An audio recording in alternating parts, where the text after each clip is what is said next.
একটু লোকজন নিয়ে হয়েছিল, সবাই এসেছিল, খুব ভালো কেটেছিল আগের বার। এবারও ভেবে তার সাথে কয়েকটা চাল মগজ দিলাম দিয়ে, হ্যাঁ এগুলোকে আলাদা।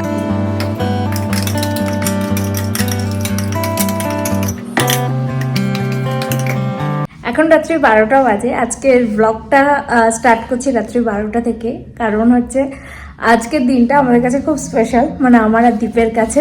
কি রে আয়, ও দাঁড়িয়ে থাকবে, কারণ হচ্ছে আজকে আমাদের 2 বছর পূর্ণ হলো, মানে সেকেন্ড অ্যানিভার্সারি। মাই গড, 2 বছর হয়ে গেল, মানে এটা তো আমি ভাবতেই পারছি না। তুই বল। সেটাই। কোনো এক্সপ্রেশন নেই, কিছু বলবি? না কিছু বলবো না, আমি তোমাকে বলেইছি হ্যাপি অ্যানিভার্সারি তোকে। না মানে 2 বছর কেমন, জার্নিটা কেমন ছিল? জার্নিটা ভালো ছিল। হ্যাঁ, জার্নিটা ভালো ছিল। তো ও অ্যাকচুয়ালি ও একদম এক্সপ্রেসিভ না, একদম এক্সপ্রেস করতে পারে না। এনিওয়ে, তো আমাদের এদিকে সব রেডি, কেক ঠেক কাটবো, বাড়িতেও ভিডিও কল করব, তার সাথে তোমাদেরকেও দেখাবো যে কী করে আমরা একটা মিনি সেলিব্রেশন করলাম কালকে 24th।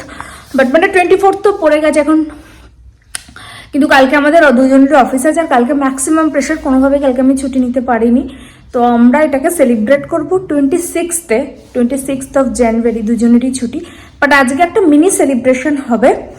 তো চলো কেক ঠেক কাটি, আর তোমাদের সাথেও আমি এই প্রথম, মানে আগের বছর তো অবভিয়াসলি অ্যানিভার্সারি খুব বড় করে হয়েছিল, বাড়িতে অনেকেই ইনভাইট ছিল। বাট এখন এবার আর কিছু হচ্ছে না, কারণ আমরা ঘুরতে গেছিলাম।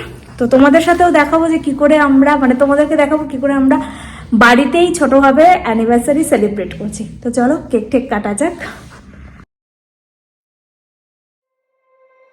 You said never let me go. You said never let me go. You said never let me go. You said never let me go. You said never let me go. You said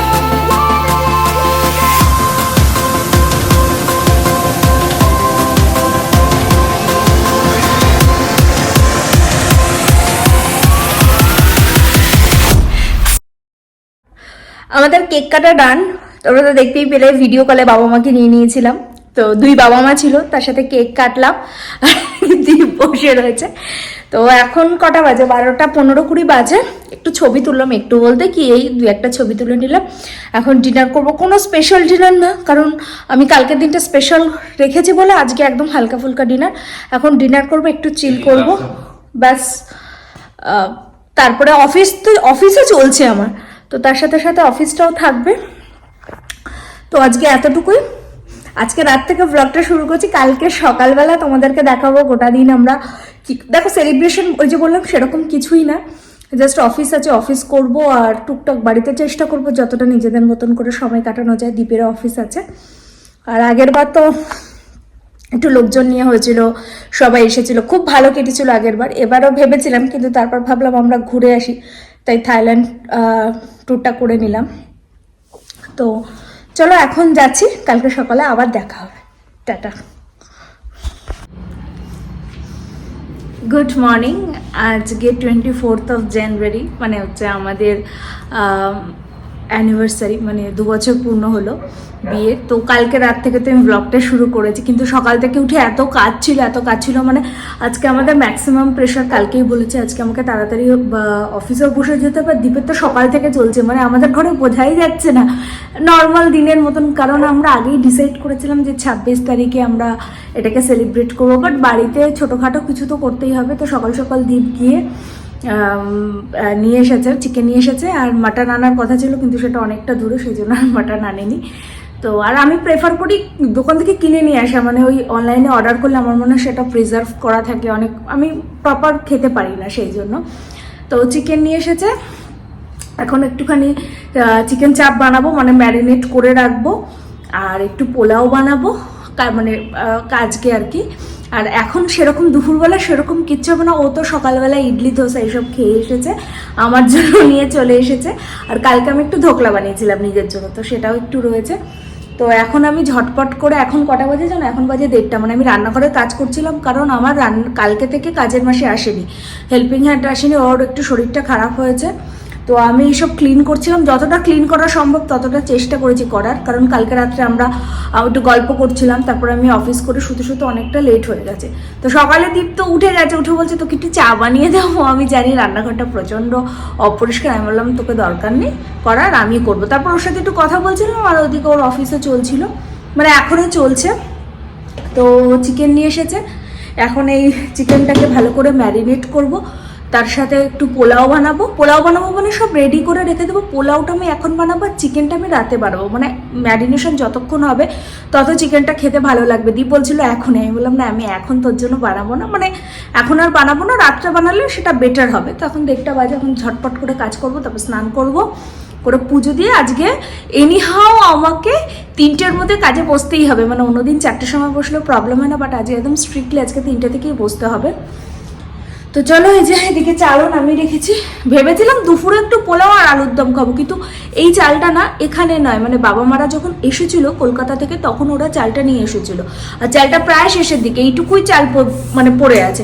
আমি ভাবলাম রাতে একটু ভালো করে খাবো যখন, আর গোবিন্দভোগ চাল তো বেশি বাড়েও না, আর বাইরে এত আওয়াজ হচ্ছে কনস্ট্রাকশনের। তো এখানে আমাদের একটা বিল্ডিং হচ্ছে, যার জন্য প্রচণ্ড আওয়াজ হচ্ছে। সে যাই হোক, চলো ঝটপট এগুলোকে বানিয়ে ফেলি। আর বাবা মা তো অ্যানিভার্সারি বলছেন যে আমাদের ওরকম কোনো প্ল্যান নেই। হ্যাঁ, আর পুজো বাড়িতে দেওয়া হয়েছে আমার বাবা মা, ওর বাবা মা দিয়েছে। আর দীপ আমাকে একটা গিফট দিয়েছে, মানে আমি সারপ্রাইজড হয়ে গেছি, আমি এক্সপেক্টই করিনি যে ও আমাকে এই গিফটটা দিতে পারে। কিন্তু ও যখন গিফটটা দিয়েছে সকালবেলায় না, আমি তখন ঘুমোচ্ছিলাম, তুলে আমাকে গিফটটা দিয়েছে, তো আমি সেটা সেই জন্য সে সময় ভিডিও করতে পারিনি। তো তোমাদেরকে আমি পরে দেখাবো কি গিফট আমাকে দিয়েছে। সত্যি ওটা আনএক্সপেক্টেড, আমি কখনো এক্সপেক্টই করিনি যে আমাকে ওই গিফটটাও দেবে। আর ওকে তো আমি আইফোন দিয়েই দিয়েছিলাম আগে, তো ওর গিফট শেষ। এই দেখো বারবার শুধু ফ্ল্যাকচুয়েট করছে, একবার কারেন্ট যাচ্ছে একবার কারেন্ট আসছে। এখন যে আমি একটু মিক্সিতে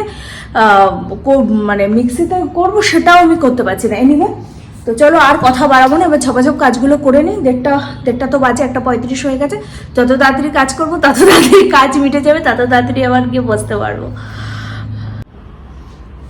এই যে চাল ধোয়া কমপ্লিট, আর কারেন্টটা শুধু বারবার যাচ্ছে আসে। চাল ধোয়াটা কমপ্লিট করে ফেললাম, এবার জলটা এখানে ঝরাতে দিয়েছি। আর ততক্ষণে আমি চিকেনটাকে ভালো করে ম্যারিনেট করে রেখে দিই, মানে চিকেন চাপের জন্য আর কি। আমি আমার পদ্ধতিতে চিকেন চাপ করি, মানে সবসময় এরকম প্রপার মানে মশলা তো থাকে না, মানে আনাটা ঘরে সবসময় থাকে না, বা বাইরে থেকে আনাটাও সবসময় পসিবল হয় না।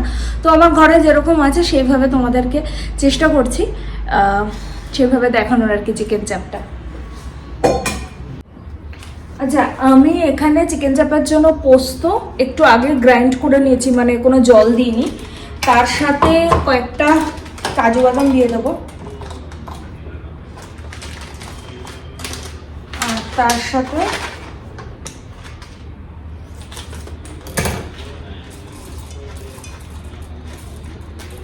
সাথে কয়েকটা হচ্ছে চাল মগজ দিলাম। দিয়ে হ্যাঁ, এগুলোকে আলাদা আলাদা করে বাটলে ভালো হয়, বাট আমি একবারেই বেটে দিচ্ছি সময় কমের জন্য। আগেই বললাম যত তাড়াতাড়ি হয়। আর আমি তোমাদেরকে জাস্ট এমনি দেখাচ্ছি, অন্য কেউ ভেবো না যে তোমাদেরকে রান্না শেখাচ্ছি। আমি কি করে রান্না করি সেটাই তোমাদের সাথে শেয়ার করছি, মানে তাড়াতাড়িতে আর কি। আর তোমাদেরকে বলে দিই, আমি জায়ফল, জয়িত্রী, ছোট এলাচ, বড় এলাচ, তার সাথে হচ্ছে সাজিরা, সামরিচ, এগুলোকে একসাথে, আর তার সাথে 4টে ওটাকে কি বলে এলাচ, আর 3টে দারচিনি, মানে এরকম সাইজের 3টে দারচিনি নিয়ে ভালো করে রোস্ট করে নিয়ে আমি না আগেই মশলাটা করে রেখে দিই, কারণ যে কোনো সময় রান্নায় আমি এটা ইউজ করি যখনই ধরো।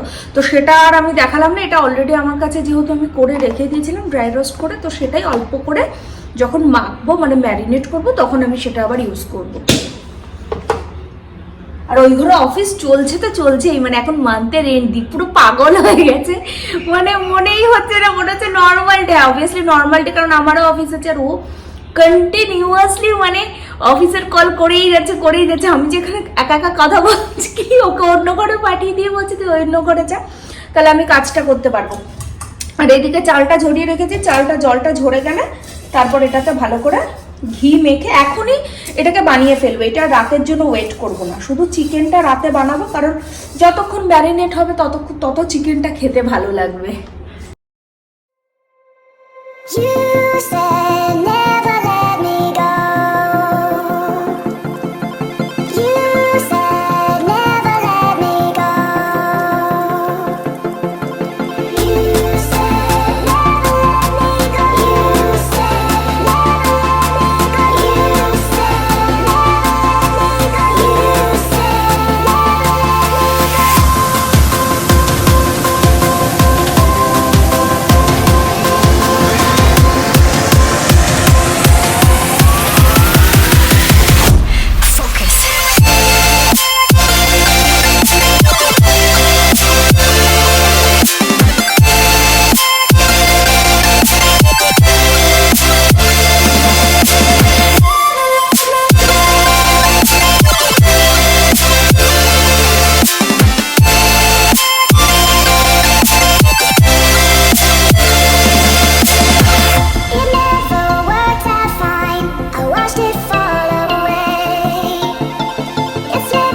করে নিয়েছি চাল মগজ, কাজু বাদাম, তার সাথে হচ্ছে পোস্ত, তার সাথে আদা রসুনের পেস্ট, তার সাথে একটু নারকেল আর টক দই।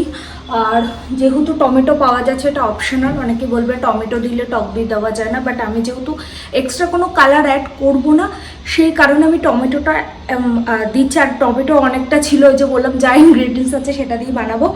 আর মশলাতে আমি কোনো জল ইউজ করিনি, মানে যতটা জল ইউজ না করে পারা যায়, কারণ যদি মানে একটু জল কম দিলে খাবারটা খেতে টেস্ট হয়। তো আমি চেষ্টা করি যতটা কম জল দেওয়া যায় আর কি। তো এখনো পর্যন্ত আমি কোনো জল ইউজ করিনি। আর এগুলো মাখলে তো মাংস থেকে এমনি একটু জল বেরোবে।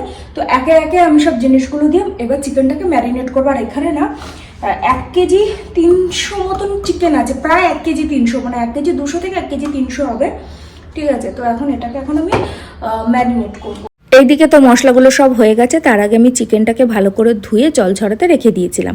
তারপরে পেঁয়াজ বাটা, আদা রসুন বাটা, চাল মগজ, পোস্ত, কাজু বাদাম বাটা আর টক দইয়ের সাথে কিন্তু আমি একটু নারকেল বাটা পেস্ট করে নিয়েছিলাম, যেহেতু আমি নারকেলটা কিনে নিয়ে এসেছিলাম, মানে গুঁড়ো আর কি। আর তার সাথে আমি ইউজ করেছিলাম একটু ফুড কালার। দীপ লাস্টে এসে বললো যে ফুড কালারটা ইউজ করতে, না হলে যেহেতু রয়েছে দেখতে ভালো লাগবে, সেই কারণে আমি ফুড কালারটাও ইউজ করেছিলাম। আর তার সাথে আমি একটু গুঁড়ো দুধও ইউজ করেছি, কারণ আমি যেহেতু চিনিটা ইউজ করিনি তাই আমি গুঁড়ো দুধ ইউজ করেছি। আর আমি যে মশলাটা বানিয়ে রেখেছিলাম জায়ফল, জয়িত্রী, কাবাব চিনি, ছোটো এলাচ, বড় এলাচ, সেইটাও কিন্তু আমি ইউজ করেছি। আর গোলাপ জল ইউজ করেছি, আর তার সাথে কেওড়া জল আর মিঠা আতর। আরেকটা কথা, তোমরা যদি চাও এখানে কিন্তু পেঁপের যে রসটা হয় না, কাঁচা পেঁপে, সেটা ইউজ করতে পারো। যেহেতু আমার বাড়িতে পেঁপে ছিল না সেই জন্য আমি ওটা ইউজ করিনি, থাকলে কিন্তু আমি করি, ভালো টেস্ট হয়।